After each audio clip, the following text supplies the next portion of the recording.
Hello friends, আশা করি তোমরা সবাই ভালো আছো। আমিও ভালো আছি।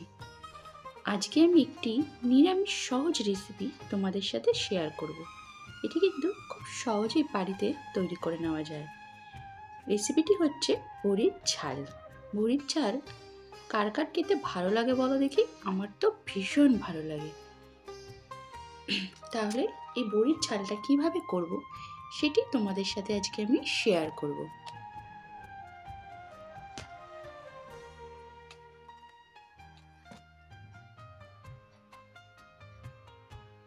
দেখো, বড়ির ঝালটা করার জন্য এখানে আমি বিউলির ডালের বড়ি নিয়েছি। এখানে আমি 100 গ্রাম বড়ি নিয়েছি। এটা কিন্তু কেনা বড়ি, হ্যাঁ। আর এখানে দেখো, সর্ষে আর পোস্তটা আমি ভিজিয়ে রেখেছি কিছুক্ষণ।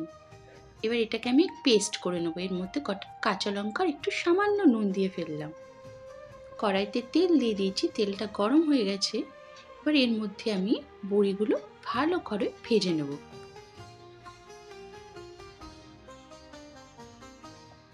সবকটা বড়িকেই কিন্তু ভালোভাবে লাল করে ভাজতে হবে, নইলে বড়ি ভালো করে ভাজা না হলে ছোলে যখন দেবে বড়িগুলো কিন্তু ভেঙে যেতে পারে।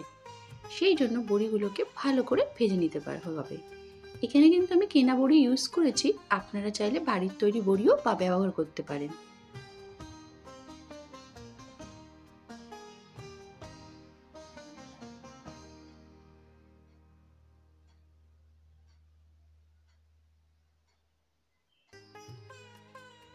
বড়িটা আমার ভাজা হয়ে গেছে, কিন্তু ওই কড়াইতেই কিন্তু আমি আরেকটু তেল দিয়ে দিলাম আর কটা শুকনো লঙ্কা ফোড়ন দিয়ে নিলাম।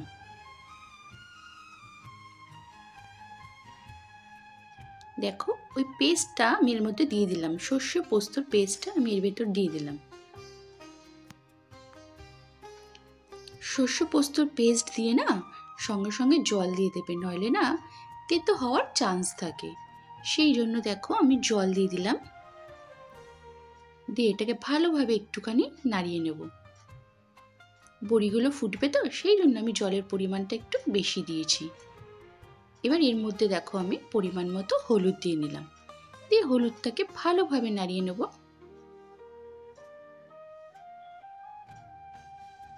এবার এটাকে আমি ফোটার জন্য ওয়েট করব। দেখো, ঝোলটা কিন্তু আমার ফুটে এসছে।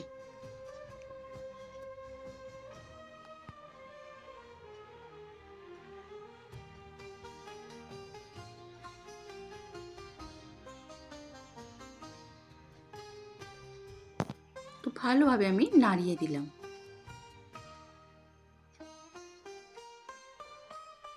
আর ভেজে রাখা বড়িগুলো এবার আমি এর মধ্যে দিয়ে দেব।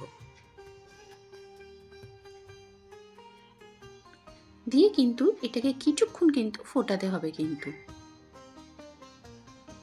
ফুটলেই বড়িগুলোর ভেতরে কিন্তু রসগুলো ঢুকে যাবে। এবার এর ভেতরে আমি ওপর দিয়ে দেখো কতগুলো ধনেপাতা কুচি দিয়ে দিলাম।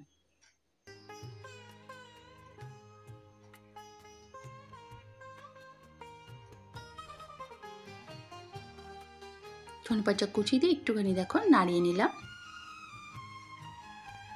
দেখো, বড়িগুলো কিন্তু ভালোভাবে কিন্তু ফুটে গেছে।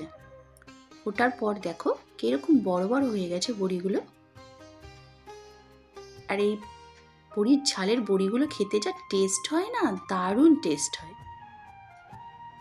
এবার কিন্তু আমি নামিয়ে ফেললাম, দেখো, কারণ বড়ি এই ঝোলটা অনেকটাই টেনে নেবে ঠান্ডা হয়ে গেলে। তাহলে বন্ধুরা, কেমন লাগলো অবশ্যই কিন্তু কমেন্টস করে জানাবেন। আর ভালো লাগলে একটু লাইক ও শেয়ার করে দেবে। আর যারা আমার চ্যানেলটা এখনও সাবস্ক্রাইব করোনি, একটু প্লিজ আমার চ্যানেল থেকে ঘুরে এসো। আর গরম গরম ভাতে দুপুরবেলা এরকম বড়ির ঝাল থাকলে অসাধারণ লাগে। আমার তো ভীষণ ভালো লাগে। তোমাদের কার কার ভালো লাগে? আমার এক ফ্রেন্ড পূর্ণিমা দি ভাইয়েরও কিন্তু বড়ির ঝাল ভীষণ ফেভারিট।